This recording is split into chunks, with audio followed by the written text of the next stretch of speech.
Champions கோப்பையோட இறுதிப் போட்டியில India New Zealand அணிகள் பலப்பரீட்சை நடத்த போறாங்க அப்படிங்கிறது உறுதியானதுமே நிறைய இந்திய ரசிகர்களுக்கு தோணுன சில முக்கியமான விஷயங்கள் என்னவா இருக்கும் அப்படின்னா, இந்த உலக டெஸ்ட் சாம்பியன்ஷிப் இறுதிப் போட்டியில இந்தியா நியூசிலாந்து கிட்ட தோல்வியை தழுவிருந்தாங்க. அதற்கான பதிலடியை இந்த இறுதிப் போட்டியில நம்ம கொடுத்தே ஆகணும் அப்படிங்கிற ஒரு விஷயம் தோணியிருக்கலாம்.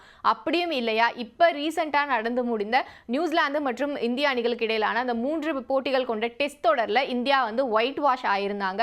ஸோ அதற்கு பழி தீர்க்கிறதுக்கான ஒரு சரியான சமயம் அப்படின்னு நிறைய பேருக்கு தோணியிருக்கலாம். நான் உண்மையில இந்தியா நியூசிலாந்து அணிகளுக்கு இடையிலான அந்த இறுதிப் போட்டி அப்படிங்கிறது நீங்க 80s கிட்ஸ் கிட்ட போய் கேட்டீங்க அப்படின்னா, இது ஒரு 25 ஆண்டு கால கணக்கு இருக்கு. அதை தான் நியூசிலாந்துக்கு எதிராக இந்திய அணி இப்ப தீர்க்க வேண்டிய காலம் வந்திருக்கு அப்படின்னு தான் சொல்லுவாங்க. அப்படி என்ன அந்த 25 ஆண்டு கால வரலாறு அப்படிங்கறதான் இப்ப நம்ம பார்க்க போறோம். இதே சாம்பியன்ஸ் கோப்பை அப்படிங்கிறது 1998ஆம் ஆண்டு நாக் அவுட் டோர்னமெண்ட் அப்படிங்கிற பெயர்ல ஆரம்பிக்கப்பட்டது.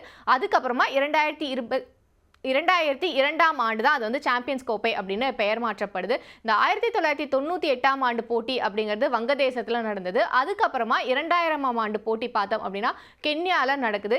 இதோட இறுதிப் போட்டியில இந்தியாவும் நியூசிலாந்தும் பலப்பரீட்சை நடத்தியிருந்தாங்க. இந்த போட்டியை பொறுத்த வரைக்கும் பார்த்தோம் அப்படின்னா இந்திய அணி தான் முதல்ல பேட்டிங் பண்ணாங்க. அதுல இந்தியாவோட ஃபர்ஸ்ட் ஓப்பனிங் பேரா இறங்கினது யாரு அப்படின்னு பார்த்தோம்னா சச்சின் மற்றும் சௌரவ் கங்குலி. இவங்க தான் ஓப்பனிங் இந்தியாவுக்காக இறங்குறாங்க. ரெண்டு பேருமே சூப்பரா விளையாடி பேக் டு பேக் ஹாஃப் செஞ்சுரியை பதிவு பண்றாங்க. சச்சின் 69 ரன்கள் எடுத்திருந்தப்ப ஆட்டம் இழக்கிறாங்க. சௌரவ் கங்குலி 117 ரன்களை அந்த போட்டியில குவிச்சிருந்தாங்க. ஆனா இவங்களுக்கு அப்புறமா வந்த வீரர்கள் பார்த்தோம் அப்படின்னா, அதாவது ராகுல் டிராவிட், யுவராஜ் சிங், இந்த மாதிரியான நிறைய நட்சத்திர வீரர்கள் இந்திய அணியில இடம்பெற்றிருந்தாங்க. இவங்க எல்லாருமே சொற்ப ரன்கள்ல ஆட்டம் இழந்து வெளியேறாங்க. கிட்டத்தட்ட 300 ரன்களுக்கு மேல இந்திய அணி எடுப்பாங்க அப்படின்னு எதிர்பார்க்கப்பட்ட அந்த போட்டியில இந்தியா எடுத்த ஸ்கோர் அப்படிங்கிறது 264 ரன்கள். ஓகே, இது எப்படியாவது நம்மளோட பவுலிங் யூனிட்டை வச்சு நம்ம நியூசிலாந்தை முடிச்சிடணும் அப்படின்னு தான் இந்தியன் டீம் நினைச்சிருப்பாங்க. ஏன்னா 4 விக்கெட்டுகளுக்கே 109 ரன்களுக்கு இழந்திருந்தாங்க அந்த அணி.